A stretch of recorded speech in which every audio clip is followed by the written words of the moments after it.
Welcome to the Daily Devo. My name is Diana. Today we are talking about surrendering your desires and your longings.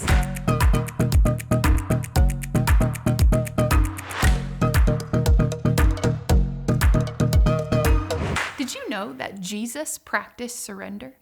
In fact, in a time when the decision Jesus was about to make had huge impact, Jesus chose to surrender to God's way.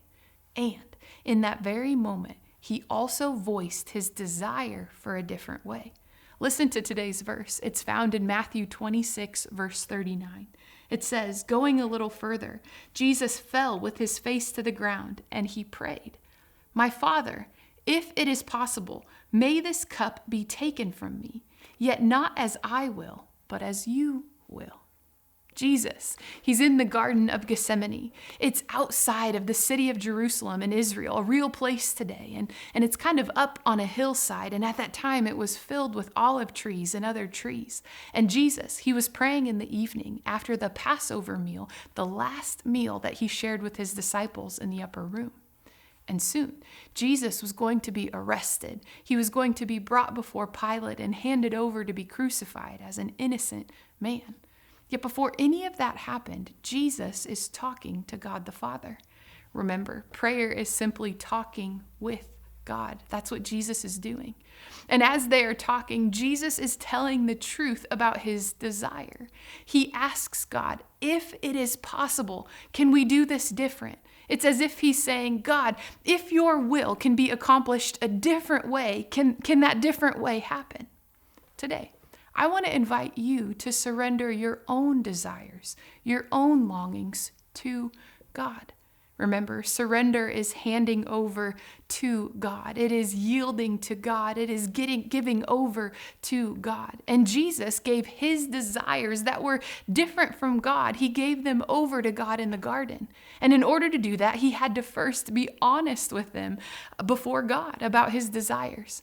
Now notice, Jesus did not ignore his desire. He did not try to hide it from himself or from God. Rather, he brought that real desire for a different way before God. He surrendered it. He placed it into God's hands.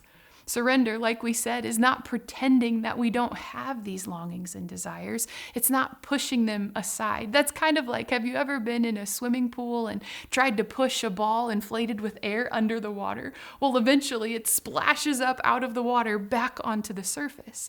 That's what happens when we try to ignore our desires rather than surrender them to Jesus. What Jesus did is he brought those honest longings and desires to God. He told the truth to God.